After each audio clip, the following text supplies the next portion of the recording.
डोंबिवलीमध्ये वाहनं, पत्र्याचे शेड, कपड्यांवर काळे ठिपके सध्या दिसत आहेत। डोंबिवली एमआयडीसी मिलाप नगरमधील ही सगळी घटना आहे।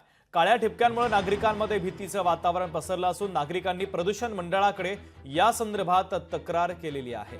तर महत्त्वाची बातमी आपण पाहतोय, डोंबिवलीमध्ये वाहनं, पत्र्याचे शेड, कपड्यांवर काळे ठिपके सध्या दिसून येत आहेत। डोंबिवली एमआयडीसी मिलाप नगरमधील ही घटना आहे। तर काळ्या ठिपक्यांमुळे नागरिकांमध्ये भीतीचं वातावरण निर्माण झालंय।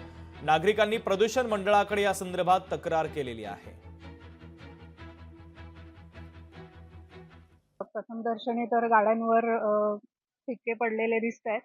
तर याची आम्ही अजून सखोल पाहणी करतोय आणि त्याचा अहवाल सर्वांनाच लवकरच कळेल। आज आम्हाला अनेक लोकांचे फोन आले, तक्रारी आल्या की आमच्या गाड्या आणि सर्व काळपट झालेल्या आहेत, काळसर डाग पडलेले आहेत।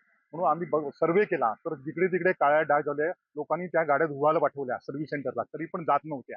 त्यामुळे काहींनी सांगितलं आमचे शर्ट पण खराब झाले। त्यामुळे हे सिरियस मॅटर आहे। आम्ही ओळखून आम्ही एमपीसीबीला कळवलं। एमपीसीबीच्या मॅडम आलेले आहेत आणि देवेंद्र सोनी म्हणून कामाचे ते पण आलेले आहेत आणि इतर लोक आलेत।